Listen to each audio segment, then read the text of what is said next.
Now I will explain the probability concept by taking another example. That is, from 6 gentlemen and 4 ladies, a committee of 5 is to be formed. Find the probability this can be drawn so as to always included at least one lady. The meaning of this one means, now we take 6 ladies, 6 gentlemen and 4 ladies. Now with these 6 gentlemen and 4 ladies, now we can form a committee of 5 members. In that committee of 5 members, must have at least one lady. So that is the problem. Next one. So total members. So 6 gentlemen, G means gentlemen, L means ladies. 6 gentlemen plus 4 ladies, that is 10 members. So total number of events. Now the total number of events means total members are 10. In the 10 members, now we can choose a 5 members for forming a committee. The number of ways of choosing 5 members out of 10 members means now 10C5. That is, we can apply combination formula, NCR formula, 10C5. 10C5 value is 252. Next one. Let E be the event that the committee has at least one lady. So at least one lady. So the favorable cases for having at least one lady are 4 gentlemen, 1 lady, or 3 gentlemen, 2 ladies, or 2 gentlemen, 3 ladies, or 1 gentleman, 4 ladies. So 4 gentlemen, 1 lady can be chosen as 6C4 into 4C1. R means if R is there, now we take addition.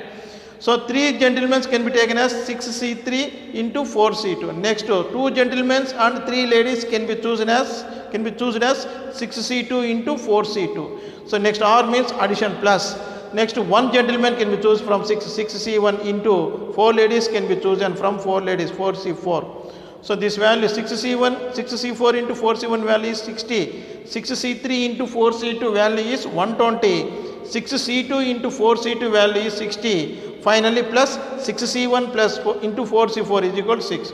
Finally, the sum of these values is equal to 246. So 246 is M. So M is equal to 246. Next, so for the by definition of the probability, P of E is equal to M by N. M is equal to 246 divided by N and a number of favorable cases, total number of events, 252. So that is equal to 41 by 42. So this is the 41 by 42 is the probability of getting at least one lady by forming a committee with 5 members. So that is a problem related to, that is the value probability of the problem. Next topic is some elementary theorems. So some elementary theorems are there. First one is P of A complement means probability of A complement is equal to 1 minus P of A. Second one, probability of A complement intersection B is equal to P of B minus P of A intersection B. Next, probability of A intersection B complement is equal to P of A minus P of A intersection B. Next one, important one, addition theorem on probability. Addition theorem on probability. So that is statement. Statement means if A and B are 2 events of a sample space S, then A union B, P of A union B is equal to P of A plus P of B minus P of A intersection B. Next theorem, addition theorem for 3 events. The statement is if A, B and C are any events in a sample space S, then P of A union B union C is equal to P of A plus P of B plus P of C minus P of A intersection B minus P of B intersection C minus P of C intersection A plus P of A intersection B intersection C. So this is the addition theorem for 3 events. Now I will explain the concept of the addition theorem by taking the example. The first example is 3 students A, B and C are in a running race. A and B have same probability of winning and each is twice as like to winning as C. Find the probability that B or C wins. The meaning of this problem is 3 members A, B, C, 3 students are there. These 3 students are participated in a running race. Now the condition is A and B are having the same probability of winning, that is P of A is equal to P of B. Next, A and B are having the same probability of winning, and each means and each of them is twice the winning of the probability of C. That means P of A is equal to 2 times of P of C. Similarly, P of B is equal to 2 times of C. So this is the given data. This given data can be expressed as, so given that P of A is equal to P of B, both A and B are having same winning, same probability of winning, but these two students are having the twice the winning of the third student C. So that is now we getting a condition P of A is equal to P of B is equal 2 times of P of C. And P of A is equal to 2 times of P of C. Similarly, P of B is equal to 2 times of P of C. So this is the, we know that this is the second axiom of the probability. Second axiom of the probability means the sum of the probabilities of all events in a sample space is equal to 1. So in that sample space, how many number of students? 3 students. So P of A plus P of B plus P of C is equal to 1. Sum of the probabilities of 3 students is equal to 1. So P of A can be written as P of A is equal to 2 times of P of C, plus P of B is also written as 2 times of P of C. So P of 2 times of P of C plus 2 times of P of C plus P of C is equal to 1. So total LHS value is 5 in 2 P of C plus 2 P of C plus P of C. 5 into P of C. 5 P of C is equal to 1. So probability of C is equal to 1 by 5. So this is the probability of C is equal to 1 by 5. So from equation 1, P of A is equal to, from equation 1, P of A is equal to 2 times of PC. So 2 times P of A is equal to 2 times of P of C. So 2 times 2 into P of C value 1 by 5. So that is the probability of winning of A is equal to 2 by 5.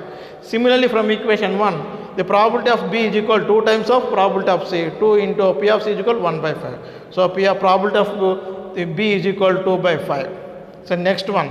The question is the probability of B or C wins is equal to, if R is there, now we apply addition theorem. So P of B or C means B union C. So P of B union C. If R is there, now we apply addition theorem. P of B union C is equal to P of A plus P of B minus P of B intersection C. So that is P of P union C is equal to P of A is equal P of B. P of B union C is equal to P of B plus P of C minus P of B intersection C. P of B union C is equal to P of B plus P of C minus P of B intersection C. So P of B union C is equal to P of B value. Here P of B value is equal to 2 by 5 plus P of C 1 by 5 minus P of B intersection C is equal to 0. Why? Because why P of B intersection B can be taken as 0 means here in this concept B and C are mutually exclusive events. If B and C are mutually exclusive events, then P of B intersection C is equal to 0. So here that is P of B intersection C is equal to 0. So P of B union C is equal to 2 by 5 plus 1 by 5, that is equal to 3 by 5. So 3 by 5 is the probability of winning B or C wins. Next topic is conditional probability. If A and B are any two events, then the conditional probability of happening of an event A given that B already happened is denoted by P of A by B and is defined as P of A by B is equal to P of A intersection B by P of B. Second one, similarly the conditional probability of happening of an event B given that A already happened is denoted by P of B by A and defined as P of B by A. P of B by A is equal to P of A intersection B by P of A. So example, if 2 dice are thrown, the sum on the 2 dice is 7 if one of the die has even prime. So here, now here if 2 dice are thrown, now getting the sum is 7. Getting the sum is 7 if getting a sum is 7 if the one of the die has even prime. If getting a sum 7 must one of the face of the one of the die must have a even prime. So even prime is the first existing, then after you can adjust the sum is 7. So this is the best example for the conditional probability.